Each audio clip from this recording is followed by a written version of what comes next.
Hi, my name is Martin, and I like to make a fantasy adventure board game. This is not a new idea.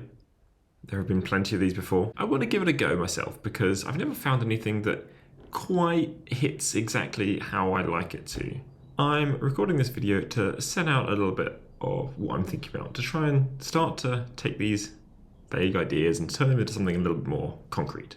I wanted to record my thinking, record my progress a little bit. Today, in particular, I want to talk about two things. I want to talk about one of the main influences on this game that kind of inspires the character, the feel of the game that I want to create. And I also want to talk about my approach to narrative, because I think that's the place where this game really, in my mind, stands out a little bit from the other games on the market. Lots of people probably know the video game Skyrim, which is number 5 in a series of video games that goes way back in the history of gaming. The first one was called Arena. It was released back in 1994. I never played that. I also never played its sequel, Daggerfall, but I did play the third one, Morrowind. And let me tell you, Morrowind had a vibe. It had a really wonderful atmosphere, a really wonderful feeling that is just so distinct from anything else I played before then, and also distinct from anything else I've played since, including the sequels to the game. The game takes place on an island called Vardenfell, and it lets you know right away that this is not a place that you're welcome. It's not a place that cares about you, but it's not hostile though. It's more just indifferent. The world exists, it's going on without you, and that's fine. You're a stranger, an outlander, on an island that is incredibly rich in history and character in a way that's really, really imaginative, but also deeply believable. It feels like a real place. It feels internally consistent. So many of the places and themes don't really have real-world analogues. It's not Vikings, but it's fantasy. It's not medieval England, but it's fantasy. It's its own very distinct thing that obviously draws from lots of different places and lots of different periods of real-world history, but somehow combines them in a way that is unique and distinct.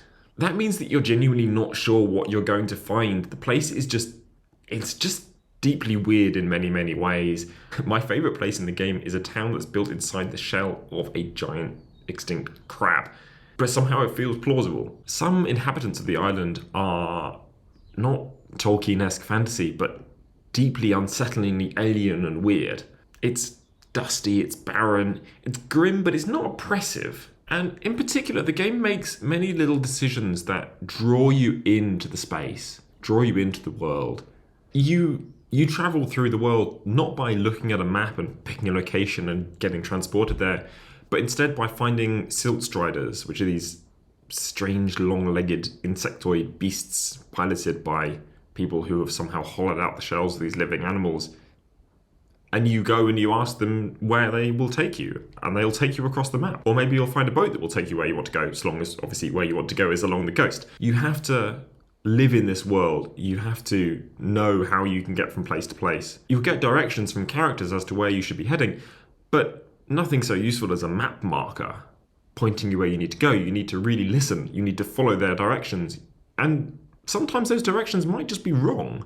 Some parts of the island are inaccessible to you at first, not because the game just doesn't let you go there, but because everything there is just far too brutal for you.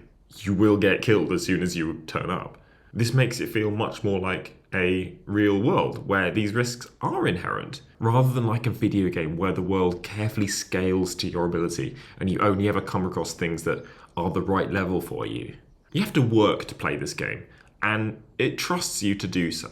And yet, I tried playing Morrowind again recently, and it was hard work. I just found it didn't hold up to today's gaming standards, and also just to my own impatient adult mind. So I know that what I want to recreate is not the feeling of Morrowind as it actually exists. I want to recreate the feeling that I had playing Morrowind when I was a child, and that's a much harder thing to do. I don't know how I'm going to do that, but I want to give it a go. A whole bunch of the things that I've described about what made Morrowind great just don't translate to a board game. So the challenge is to capture not the mechanics, not the actual content of the game, but somehow the feel of it, somehow the emotions that I went through when exploring this strange world. The second thing that I want to talk about is narrative. For a long time, I've been fascinated by what you might call the mechanics of storytelling. What is it about certain stories that make them feel real and evocative and emotional, live in? And then what is it about the stories that are very, very similar, but somehow just have no emotional weight, have no punch, have no core? Are there predictable, repeatable ways that you can construct a narrative so that it has a nice arc, so that it feels satisfying, so that the characters feel real? For example, something that I feel is fundamental to good storytelling is that events should not just happen to the characters. All the best stories are about people overcoming things within themselves or overcoming challenges that they themselves caused earlier on in the story. This is the kind of thing that you hear spoken about a lot in terms of writing novels, in terms of screenwriting, and even in terms of good video games. I'd like to apply some of that logic, some of that process to a board game. I don't want a game that presents you with a series of disconnected events, but I also don't want something where the stories have been pre-written and you just play through them and you get a handful in the box. Obviously, that's one way to create a coherent, strong narrative, but that's just not what I'm interested in here. No, I'd like to make life much, much harder for myself. You see, until very recently, my career was in software development, software engineering.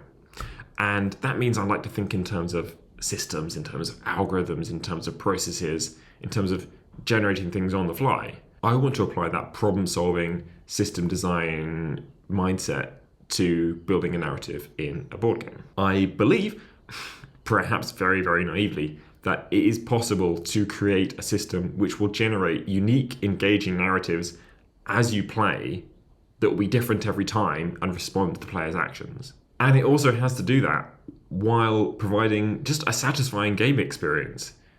It has to be fun too, and it can't be too fiddly or burdensome to maintain or hard to learn. It's got to flow. As a final kind of requirement for this, I want to keep the experience entirely physical. I don't really want to have a companion app that tells you the story. That's a much easier way to do things, and I really respect the games that take that approach.